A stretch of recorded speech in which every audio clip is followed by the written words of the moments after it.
Hello everyone, इस video में हम बात करेंगे। वीडियो अगर आपने पार्ट 1 देखा है हमारा salient features of the Indian constitution, तो ये कंटिन्यूएशन में ये वीडियो है। अगर आपने नहीं देखा है और आप पार्ट 1 देखना चाहते हैं तो फिर हमारे वीडियोस में जाके गर्गाइस एकेडमी के चैनल पे वीडियोस में जाके आप पार्ट 1 देख सकते हैं। अच्छा, इस वीडियो को स्टार्ट करने से पहले मैं एक बहुत अच्छा बम्पर ऑफर है उसको मैं शेयर करना चाहूँगा, जो कि कम्प्लीटली फ्री ऑफ कॉस्ट है। ये एक इनिशिएटिव गर्गाइस एकेडमी द्वारा है, फ्री मेंटरशिप प्रोग्राम का, जिसमें कि 1 साल का भी प्रोग्राम है एंड 2 साल का भी प्रोग्राम है।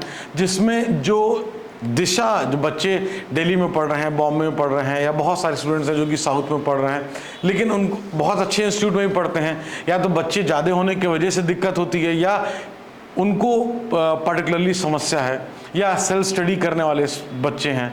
कोई भी किसी भी प्रकार का बच्चा है, कहीं से भी प्रिपरेशन कर रहा है, अगर उनको लगता है कि उनको एक मेंटोर की आवश्यकता है, एक गाइडेंस की आवश्यकता है, वो भी कम्प्लीटली फ्री ऑफ कॉस्ट, तो उसके लिए हम एक फॉर्म आपको जो है पिन करा हुआ मिल जाएगा इस वीडियो में, और उसके आधार पे आप उसमें जो भी रिक्विजिट्स हैं, उसके जो क्वेश्चंस हैं, उनको आपको आंसर देना होगा।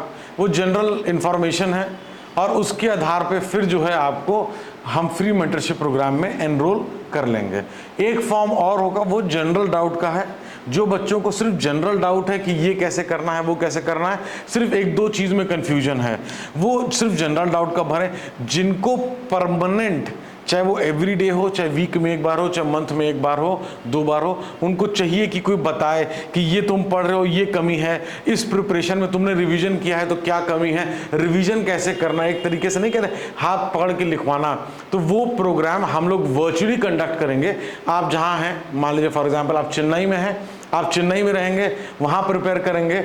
हम लोग अपने यहाँ स्टूडियो से आपको डायरेक्ट करेंगे कि किसी भी तरीके से। उसके लिए स्पेशल लाइव क्लासेस भी होंगी, जिसमें जो भी बच्चे हैं वो एक प्लेटफॉर्म पे आएंगे और अपने डाउट को पूछ सकते हैं, और वही का वही डाउट को जो है हम लोग क्रश कर देंगे। कि अब कुछ बच्चों का डाउट आता है कि 3 घंटे न्यूज़पेपर पढ़ रहे हैं, 4 घंटे न्यूज़पेपर पढ़ रहे हैं, कोई कहता है कि हम करंट अफेयर्स कर ही नहीं पा रहे हैं, किसी को 2025 में अटेम्प्ट देना है लेकिन एनसीईआरटी बुक्स नहीं पढ़ रहे हैं, वो एनसीईआरटी का किसी कोई कोचिंग मटेरियल या किसी का कंपाइलेशन जो मटेरियल होते हैं वो कंपाइल जो है यूज़ कर रहे हैं। जब टाइम है और हम उसको यूज़ कर सकते हैं बेटर वे में, तो मुझे लगता है कि एनसीईआरटी की बुक्स पढ़ने का कोई भी ड्रॉबैक नहीं है, एडवांटेज ही मिलेगा हमको हमारे प्रिपरेशन में। ये मेरी थिंकिंग है, आपकी अपनी थिंकिंग हो सकती है।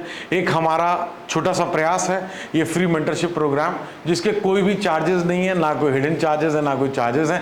इट्स जस्ट दैट कि बहुत से मन में सवाल होते हैं, नहीं समझ में आता है। इसके लिए एक डेडिकेटेड व्हाट्सएप ग्रुप भी होगा, जिसमें आप जब चाहें 24/7 आप क्वेश्चंस पूछ सकते हैं, है ना। तो ये जो है बहुत सारे बच्चों के जो सवाल आ रहे थे, इंडिविजुअली उसको सॉल्व करना कहीं ना कहीं अच्छा भी लगता है, प्लस ये लगता है कि और भी बच्चे हैं जो कि डायरेक्ट वे से नहीं पहुंच पाते हैं। तो ये लगा कि एक गूगल फॉर्म क्रिएट करके, जो कि यूट्यूब पे या इंस्टाग्राम पे, फेसबुक पे, हर जगह के हैंडल पे मिल जाएगा।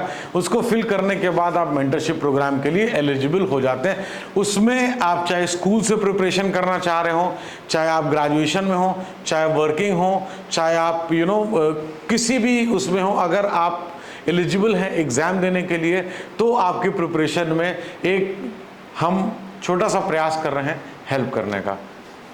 अब हम स्टार्ट करते हैं आज का वीडियो। इसमें हमने पॉइंट 4 तक डिस्कस किया था इससे पहले की वीडियो में। Now will start of with the point 5, parliamentary form of government. आज थोड़ा एक्सक्यूज करिएगा, आवाज़ थोड़ी धीरे आ सकती है क्योंकि गला थोड़ा ख़राब है, तो please try to understand that.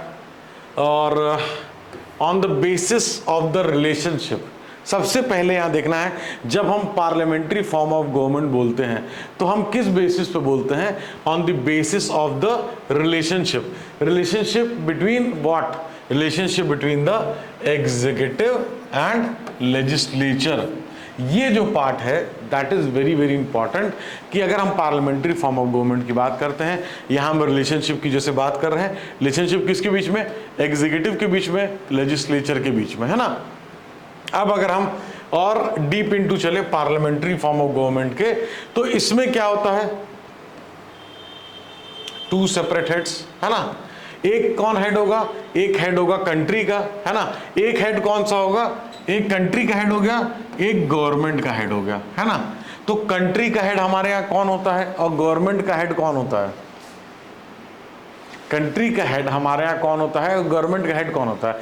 तो हमारे यहाँ कंट्री के हेड कौन होते हैं, आंसर दीजिए, आंसर दीजिए, कंट्री के हेड कौन होते हैं, है ना। तो यहाँ पे तो मैंने खैर ऑब्वियसली लिखा भी हुआ है, प्रेसिडेंट जो है हेड ऑफ द कंट्री होते हैं और prime minister head of the government होते हैं, है ना। प्रेसिडेंट को हम क्या डायरेक्टली इलेक्ट करते हैं, क्या प्रेसिडेंट को हम डायरेक्टली इलेक्ट करते हैं, तो the answer is no, president indirectly elect होता है ना। प्राइम मिनिस्टर जो है वो बेसिकली, क्योंकि लेजिस्लेचर का वो पार्ट होता है, तो वो डायरेक्टली इलेक्ट होता है, ठीक है। The head of the country is elected indirectly, head of the country कौन, प्रेसिडेंट, ठीक है। तो ये इसको प्रेसिडेंट को हम क्या कहते हैं, नॉमिनल हेड भी बोलते हैं, डी ज्यूरे हेड भी बोलते हैं, है ना, ऑफिशियल हेड भी बोलते हैं। तो अगर कोई पूछे nominal head, de jure head, official head, तो आपका हेड ऑफ द कंट्री की बात हो रही है, वो कौन है, प्रेसिडेंट, ठीक है।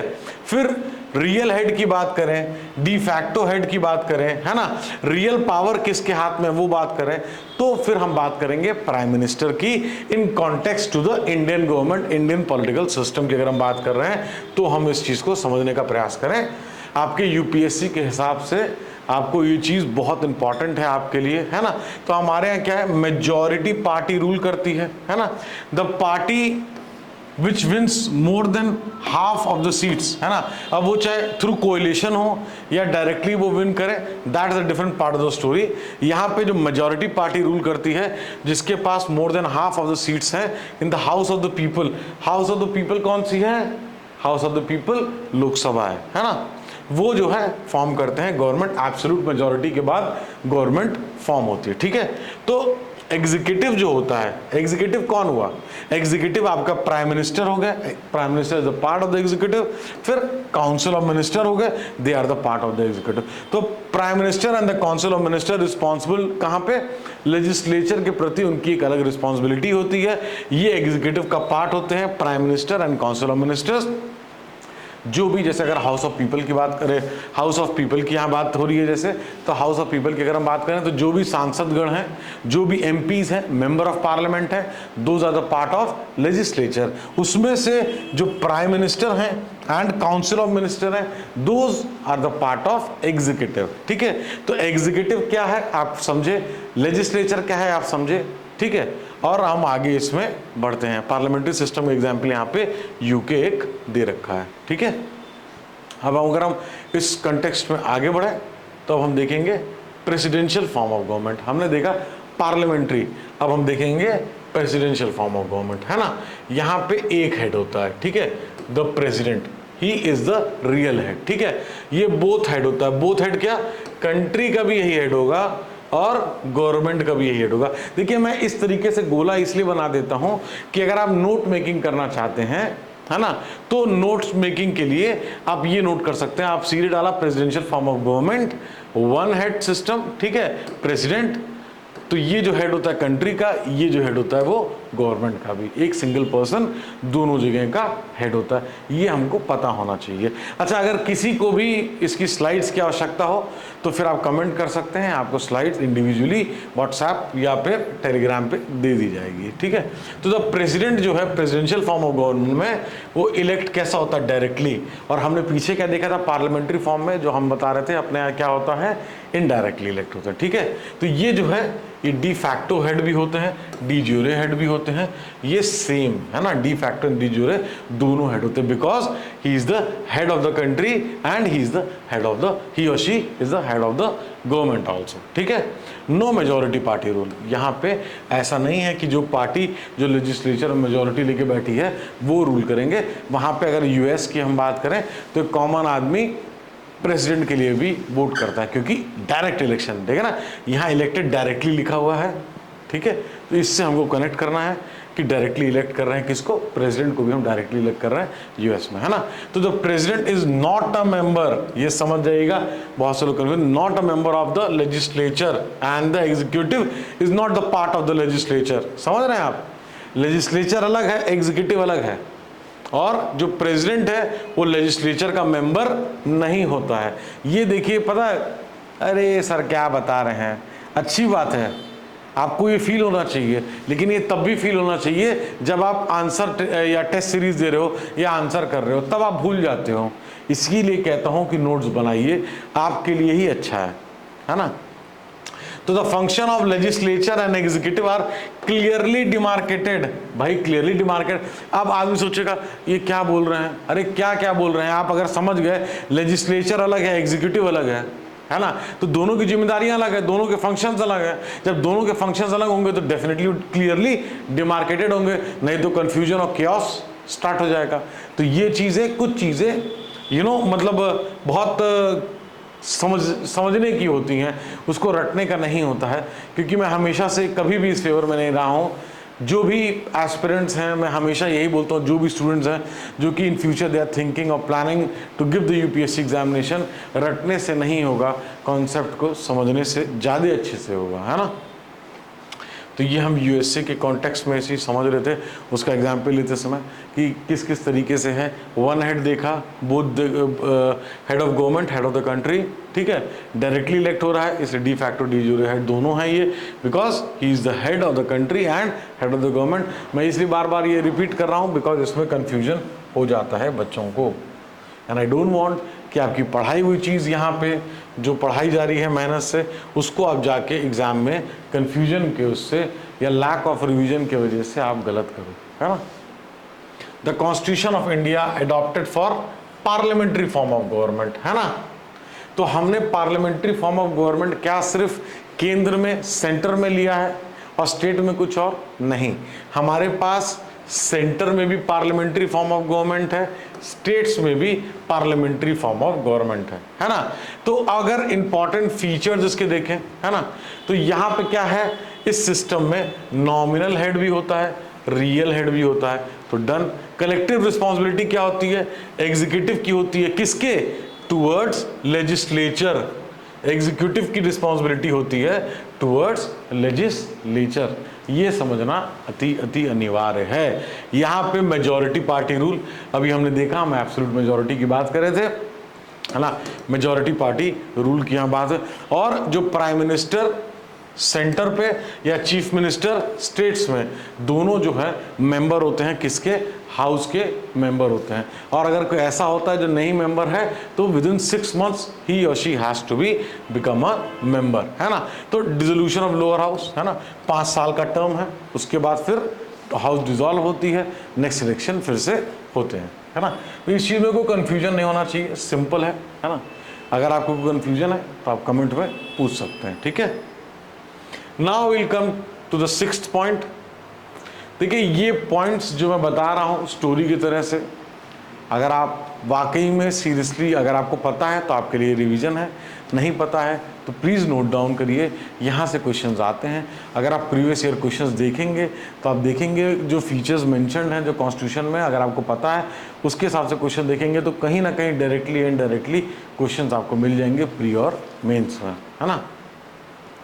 तो जुडिशरी जो है वो subordinate, which is not subordinated to executive and legislature, is set to be independent, ठीक है। तो हम यहाँ पे क्या बात कर रहे हैं, सिर्फ एक डायग्राम मैं बनाऊंगा और आप समझ जाएंगे। Legislature, executive, so sorry my drawing is very bad, excuse me for that, ठीक है। ये तो यहाँ पे ड्राइंग बहुत ख़राब है, मुझे पता है। ये जो है एक ही बेंच पे बैठे हैं, एक ही पावर, मतलब एक तरीके से ये इसकी जो पावर है, इसकी जो पावर है, इसकी जो पावर है, ये तीनों एक दूसरे को ओवर पावर नहीं कर सकते हैं। तीनों का सेपरेट फंक्शन है ना, तीनों का सेपरेट फंक्शन है। That is why we call it as independent judiciary. Independent judiciary, अगर आपसे कोई पूछे कि हम कह रहे हैं इंडिपेंडेंट जुडिशरी, इसका मतलब क्या है, तो आप सिर्फ ये डायग्राम बना देंगे, एग्जाम में सिर्फ ये डायग्राम से नहीं चलेगा, you will have to explain, जो हम अभी आगे बात करेंगे। लेकिन अगर आप सिर्फ ये डायग्राम बना देंगे तो इस समझ में आ जाएगा कि 70% पिक्चर आपकी क्लियर है ना।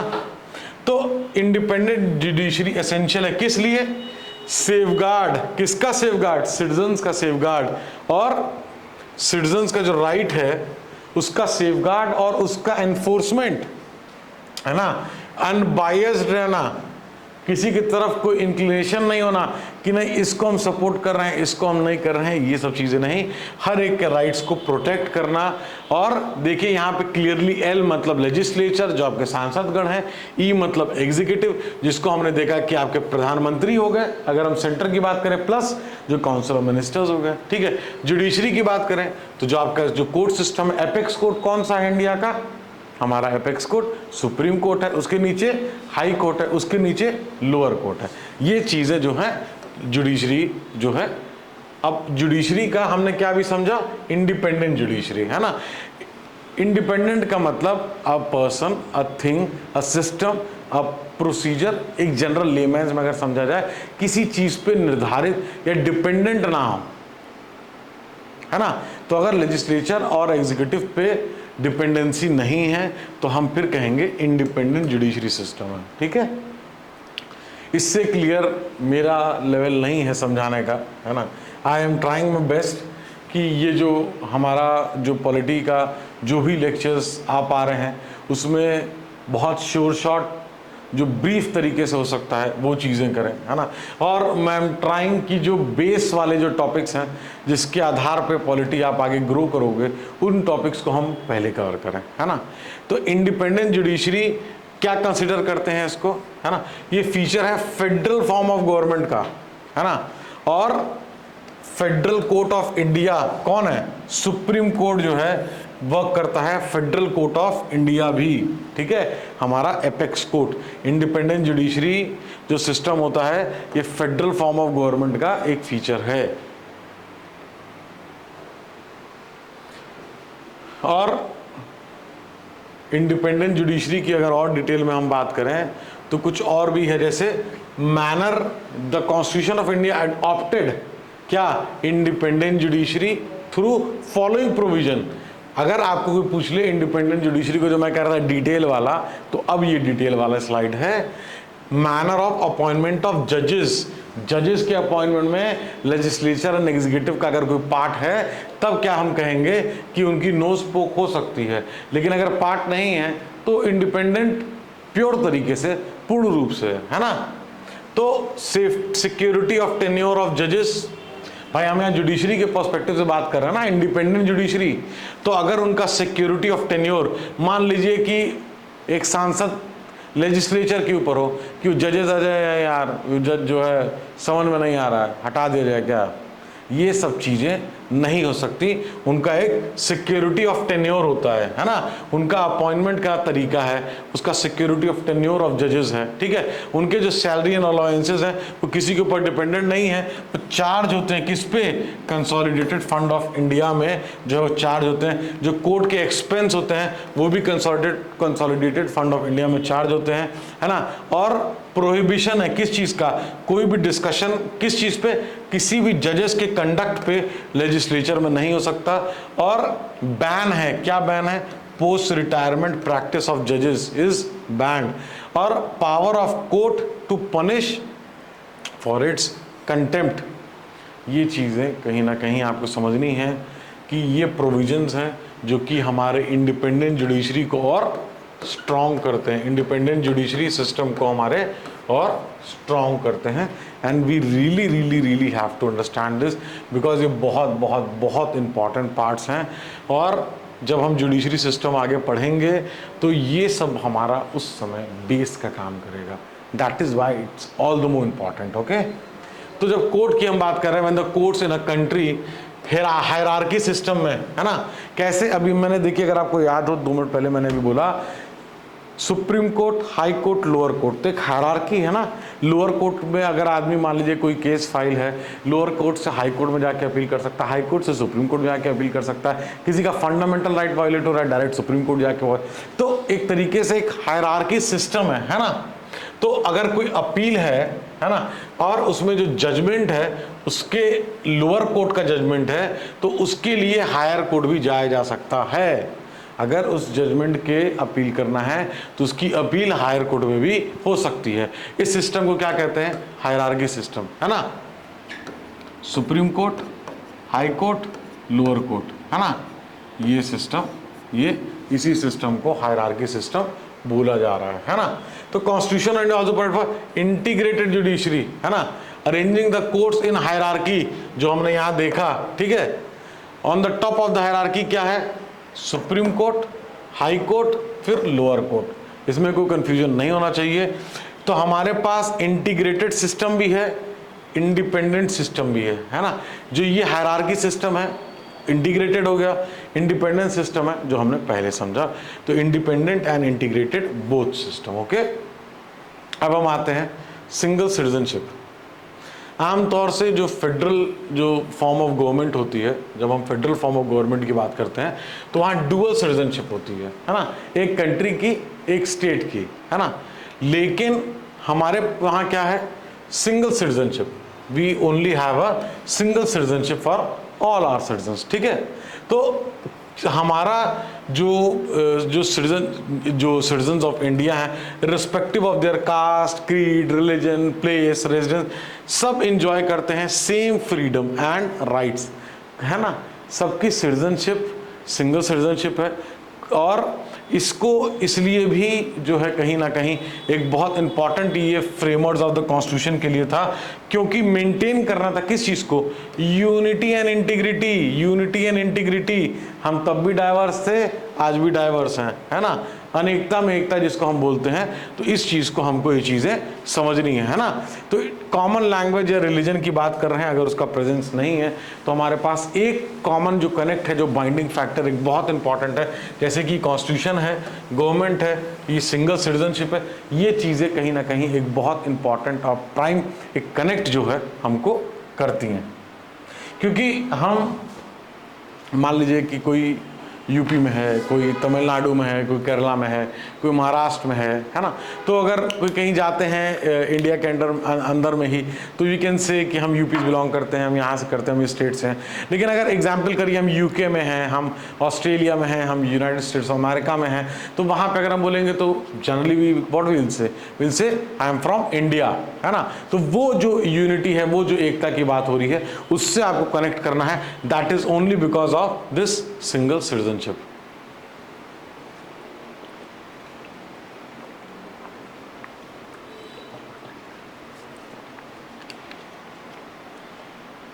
अब इसको यूनिवर्सल एडल्ट फ्रेंचाइज, बहुत सिंपल, बहुत इजी। इजी तो सभी है, टफ तो कुछ होता ही नहीं है ना। सिर्फ इतना समझना है, ऑन अटेनिंग 18 साल या 18 साल से ऊपर वालों को वोटिंग राइट मिलता है, इर्रिस्पेक्टिव कि उसकी क्या कास्ट है, क्या रिलीजन है, क्या एजुकेशन है, क्या इकोनॉमिक स्टेटस है, क्या जेंडर है। तो ये एक रिमार्केबल फीचर बोला जाता है। क्यों? क्योंकि the so called developed countries, western democracies उस समय भी डायरेक्टली जो है नहीं प्रोवाइड करती थी क्या? Universal adult franchise. कोई ना कोई डिस्क्रिमिनेशन जो है रहता था, लेकिन हमारे कॉन्स्टिट्यूशन मेकर्स ने एक बेंचमार्क डिसीजन और एक रिमार्केबल फीचर है यूनिवर्सल एडल्ट फ्रेंचाइज। क्या? वोट देने का अधिकार 18 साल या इक्वल या 18 साल से जो प्लस है वो वोट देने का। Universal adult franchise, universal suffrage, ये सारी जो चीज़ें हैं कहीं ना कहीं जो है बहुत इम्पॉर्टेंट और रिमार्केबल फीचर है ना। ये चीज़ें एक बहुत इम्पॉर्टेंट है आपके एग्जाम से। मतलब मैं बार बार इस चीज़ को बोल के I don't want to bore you with that, but definitely you will have to understand this कि दीज फीचर्स, ये जो चीज़ें हैं, ये सिर्फ features of the Indian constitution ही नहीं है। ये पॉलिटी सिस्टम जो आप पढ़ते हैं उसका कहीं ना कहीं बेस आपका बनाएंगे। कि जिसको आप टॉप लेवल तक भी जब आप पढ़ते जाओगे अपने एग्ज़ाम के पर्सपेक्टिव से, तो आपको एक मज़ा आएगा यार, मतलब मुझे ऐसा लगता है ना। जुडिशियल सुप्रीमेसी, पार्लियामेंट्री सॉवरेनिटी, है ना। अब देखिए, ये ब्रिटिशर्स की बात करें, है ना, तो वहाँ पे जो उनका पार्लियामेंट्री सिस्टम है ना, पार्लियामेंट्री सिस्टम है, उसके पास जो पावर है वो एब्सोल्यूट पावर है और बहुत कम लिमिटेशंस हैं। और अगर हम यूएस की बात करें तो वहाँ पे जो जुडिशियल रिव्यू का सिस्टम है ना, तो जुडिशरी जो है, जुडिशरी अमेरिकन सिस्टम में क्या कंसिडर होता है, पावर ऑफ जुडिशियल रिव्यू कहीं ना कहीं उसको बहुत सुप्रीम मानते हैं। तो देखिए, यहाँ पे एक ब्रिटिश पार्लियामेंट्री सिस्टम की हमने बात करी कि वहाँ पे लेजिस्लेचर का जो पावर है वो बहुत एब्सोल्यूट है, बहुत हाई है, लिमिटेशंस बहुत कम है। अमेरिकन सिस्टम की हम बात करें तो उसमें जो जुडिशियल रिव्यू का एग्जाम्पल आप लेते हुए उसको सुप्रीम बताएंगे, है ना। तो द कॉन्स्टिट्यूशन ऑफ इंडिया क्या करा, बोथ। देखिए, हमारे पास वी हैव ऑलवेज, एंड जो कॉन्स्टिट्यूशन के मेकर्स हैं उन्होंने कहीं ना कहीं जो the art of selection and modification with respect to our country, है ना, उन्होंने बहुत अच्छे से system of checks and balances एक मेंटेन करना, वो चीज़ कहीं ना कहीं वो आर्ट आपको रिफ्लेक्ट करेगी जब आप इस फीचर्स को पढ़ोगे, समझोगे, है ना। तो ये जो कॉन्स्टिट्यूशन इंडिया अडॉप्ट किया, बोथ ब्रिटिश पार्लियामेंट्री सिस्टम का भी कहीं ना कहीं कुछ चीज़ें, अमेरिकन सिस्टम ऑफ जुडिशरी की भी कुछ चीज़ें, क्यों, क्योंकि जुडिशियल रिव्यू का भी सिस्टम है हमारे पास, है ना। तो ये क्या करता है, बैलेंस स्ट्राइक करने में हेल्प करता है, किसमें, जुडिशियल सुप्रीमेसी में एंड पार्लियामेंट्री सॉवरेनिटी में, because we have a system of checks and balances. ये हमको नहीं भूलना है, system of checks and balances, C and B, है ना, between the two organ of government. यहाँ कौन कौन सा ऑर्गन है, पार्लियामेंट की बात कर रहे हैं, जुडिशियल उसकी जुडिशरी की बात कर रहे हैं। इस सिस्टम में कहीं ना कहीं चेक्स एंड बैलेंसेस हमारे पास, हमने ब्रिटिश का एग्जाम्पल दिया, अमेरिकन एग्जाम्पल लिया, फिर इंडिया को देखा, है ना। तो judiciary has the power to review law made by the parliament, और पावर है किस चीज का, इंटरप्रेट करने का। जुडिशरी ही इंटरप्रेट करेगी किसको, कॉन्स्टिट्यूशन को, है ना, और वही डिसाइड कर सकती है कि क्या बेसिक स्ट्रक्चर का पार्ट है, क्या बेसिक स्ट्रक्चर का पार्ट नहीं है, किस चीज को हम ऑल्टर नहीं कर सकते हैं, है ना। तो पार्लियामेंट अमेंड करने का पावर जो कॉन्स्टिट्यूशन को है वो पार्लियामेंट को है, ठीक है। इंटरप्रेट करने का पावर जुडिशरी को है। तो इसीलिए क्या कहते हैं, a beautiful system of checks and balances. Checks and balances क्या है, कोई ऊपर नहीं कोई नीचे नहीं, इसी सिस्टम को हम क्या कहते हैं, चेक्स एंड बैलेंसेस। तुम बहुत ऊपर जाओगे, ढेर सारे बढ़ोगे तो तुमको नीचे कर देंगे। एक लेमन बात कर रहा हूँ, I am not telling about judiciary या पार्लियामेंट्री सिस्टम या लेजिस्लेचर के बारे में या एग्जीक्यूटिव के बारे में, सिर्फ और सिर्फ ये आपको समझाने के लिए कि ना तुम ऊपर ना तुम नीचे, हम एक बराबर हैं। अगर इधर उधर भी जाएंगे तो सिस्टम है चेक्स का एंड बैलेंस का, ऊपर नीचे जाएंगे वो ऑटोमेटिकली एक लाइन में हमको लाके खड़ा कर देगा, है ना। तो ये जो कहीं ना कहीं जो मैं अभी बता रहा था वो सिर्फ समझाने के लिए है। जो चीज़ें हैं उसको हमको समझना है अपने एग्जाम के पॉइंट ऑफ व्यू से। The parliament in India is not as supreme as the British parliament, है ना, और जो judiciary in India is not as supreme as judiciary of America. तो पार्लियामेंट की अगर हम बात करें तो हमारा पार्लियामेंट उतना सुप्रीम नहीं है जितना ब्रिटिश पार्लियामेंट है, और अगर हम जुडिशरी की बात करें तो वो भी उतना सुप्रीम नहीं है जितना अमेरिकन जुडिशरी सिस्टम है। तो इसीलिए हम कहते हैं कि एक बैलेंस अप्रोच है, ठीक है। अब हम नंबर 10 पे आएंगे, है ना, और नंबर 10 पे वेलफेयर स्टेट है। तो welfare state and regulatory state के बारे में एक ब्रीफ व्यू अगर हम पढ़ें तो the function of the government जो है is classified into regulatory and welfare. Regulatory क्या होगा, अगर 3 बेसिक फंक्शन अगर गवर्नमेंट परफॉर्म कर रही है, क्या, लॉ फ्रेम करने का, लॉ एनैक्ट करने का, लॉ उसको फिर एडजुडिकेट करने का। एडजुडिकेट इसको करते हैं, कोई भी डिस्प्यूट है अगर उसको एडजुडिकेट करने का। तो गवर्नमेंट कंसर्न नहीं है किससे, डेवलपमेंट से या प्रोग्रेस ऑफ इट्स सिटीजन से, किस इसमें, रेगुलेटरी स्टेट में। और फिर अगर हम वेलफेयर की बात करते हैं तो गवर्नमेंट जो 3 बेसिक फंक्शन है वो तो करेगी ही, प्लस ओवरऑल डेवलपमेंट है ना, और प्रोग्रेस ऑफ इट्स सिटीजन्स पे भी गवर्नमेंट जो है ध्यान देके उसको इनकरेज करके, और जो कॉन्स्टिट्यूशन ऑफ इंडिया की बात करें तो थ्रू किसके, DPSP directive principle of state policy, government क्या करने एस्टैब्लिश करती है, वेलफेयर स्टेट इन इंडिया। देखिए इन चीज़ों में मैं थोड़ा सा ब्रीफ बता रहा हूँ, बिकॉज इन चीज़ों को अगर आप स्पेशली स्टार्टर हैं, आपने जस्ट स्टार्ट किया है पॉलिटी की पढ़ाई, तो आपको ये चीज़ें पता होनी चाहिए और इस चीज़ का आप नोट्स बना सकते हैं। और अगर आप ऑलरेडी हायर लेवल पे देख रहे हैं तो ये चीज़ें आपको मदद करेंगी रिवीजन में। अब अगर हम बात करें इंडिपेंडेंट कॉन्स्टिट्यूशनल बॉडी, तो अगर हम गवर्नमेंट की बात करें, उनके क्रिएशन की बात करें, तो कैटेगराइज इनको कर सकते हैं हम किसमें, एक कॉन्स्टिट्यूशनल बॉडी।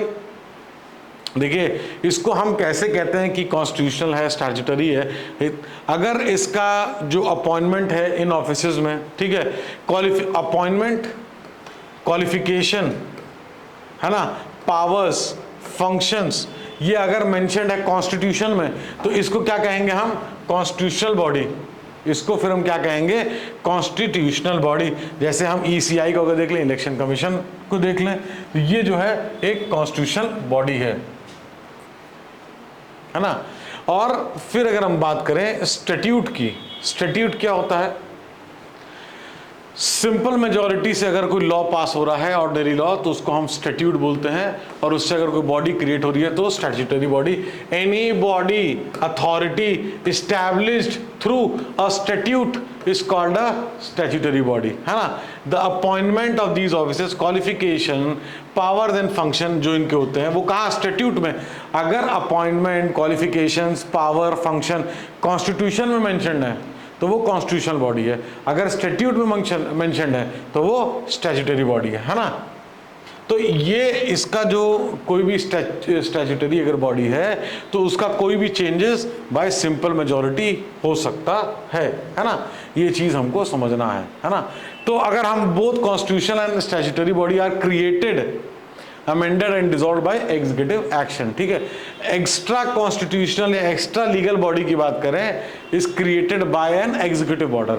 सबसे इजी वे है ये एक्स्ट्रा कॉन्स्टिट्यूशनल या एक्स्ट्रा लीगल बॉडी क्रिएट करना। लेजिस्लेचर इसमें इन्वॉल्व नहीं होता है, किसमें, डायरेक्ट एग्जीक्यूटिव जो है वो इसको बना सकता है ना। Apart for providing for 3 organs of the government called executive, legislature and judiciary, constitution of India provide for certain independent constitutional body, है ना। तो जैसे यूपीएससी है, तो यूपीएससी क्या है, एक कॉन्स्टिट्यूशनल बॉडी है। कोई स्टैट्यूट से बन रहा है तो वो स्टैट्यूटरी बॉडी है। और कोई अगर एग्जीक्यूटिव के एक्शन से कोई बॉडी क्रिएट हो रही है तो उसको हम एक्स्ट्रा कॉन्स्टिट्यूशन या एक्स्ट्रा लीगल बॉडी बोलेंगे। और फेडरल स्ट्रक्चर की अगर हम बात करते हैं तो फेडरल स्ट्रक्चर में 2 स्ट्रक्चर अगर मोर देन 1 होते हैं तो हम फेडरल स्ट्रक्चर बोलते हैं। हमारे पास 3 स्ट्रक्चर है ना। एंड हमारा सिर्फ स्ट्रक्चर ही नहीं है, उस स्ट्रक्चर को हमने कॉन्स्टिट्यूशन में भी मेंशन किया, कॉन्स्टिट्यूशनल है। तो कॉन्स्टिट्यूशन अमेंडमेंट के थ्रू इस बॉडी को क्रिएट, 3rd स्ट्रक्चर क्रिएट किया गया है bye 73rd and 74th constitution amendment के द्वारा। जो लोकल सेल्फ गवर्नमेंट है उसको जो है local self government to the constitution, है ना। तो 2 लेवल प्लस 1 लेवल और, 1 at the centre 1 at the state plus 1 level और by 73rd and 74th constitutional amendment. 3 structure, एक स्ट्रक्चर हो गया सेंटर का, एक स्ट्रक्चर हो गया स्टेट का, एक स्ट्रक्चर हो गया लोकल सेल्फ गवर्नमेंट का, है ना। सॉवरेनिटी की बात करें तो अगर हम प्रियम्बल में बात करते हैं तो लिखा we the people of India having solemnly resolved to constitute India into a sovereign, socialist, secular, democratic republic, है ना।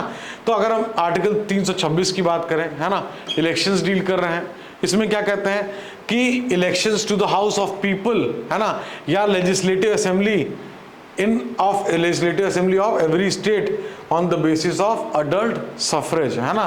तो देखिए कहीं ना कहीं ये सब जो चीज़ें हैं, ये हम प्रियम्बल की बात कर रहे हैं किस तरीके से मेंशन्ड है।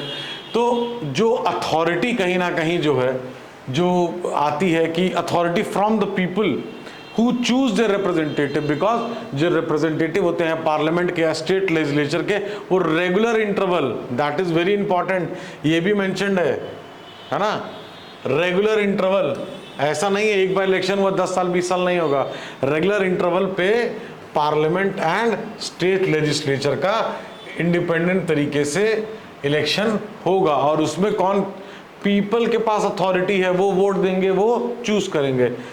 Thus in the affair of the states it is the will of the people, है ना, will of the people that prevails, वो जो है सबसे आगे है, सबसे फोरफ्रंट पे है। किस लिए?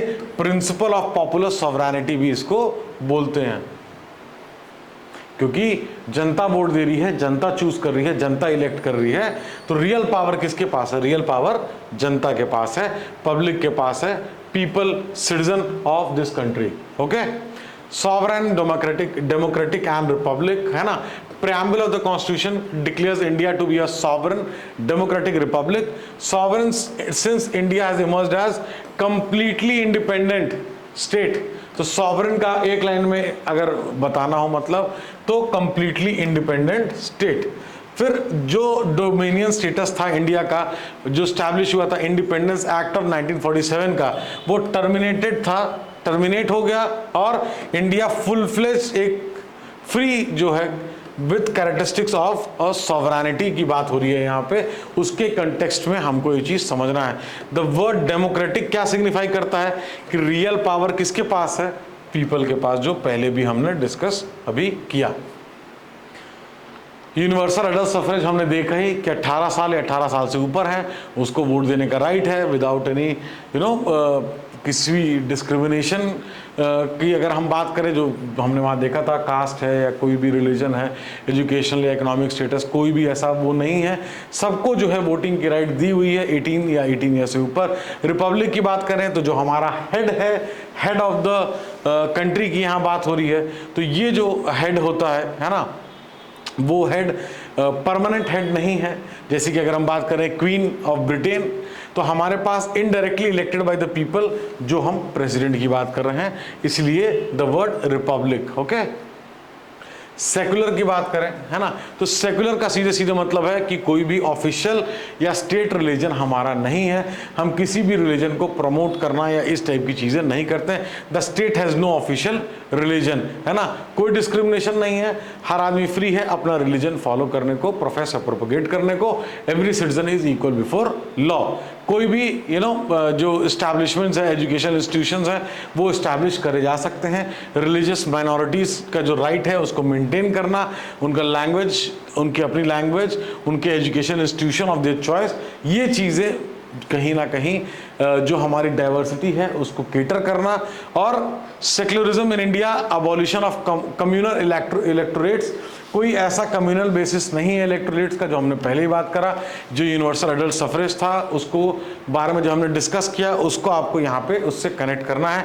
और राइट आप क्लासिफाई कर सकते हैं, चाहे कोई मॉरल राइट है या लीगल राइट है, उसको जो एंटिटी एनफोर्स कर रही है वो डिसाइड करेगी कि वो कौन सा राइट है। ये हमने एक ब्रीफ मैनर में फीचर्स ऑफ या salient features of Indian constitution को समझा।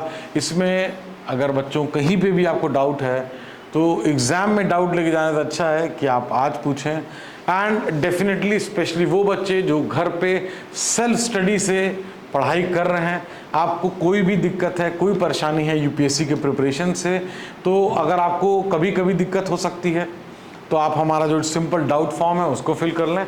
अगर आप चाहते हैं फ्री मेंटरशिप प्रोग्राम में एनरोल करना, तो अभी मेंटरशिप प्रोग्राम में एनरोलमेंट कम्प्लीटली फ्री है, आप उसमें एनरोल कर सकते हैं।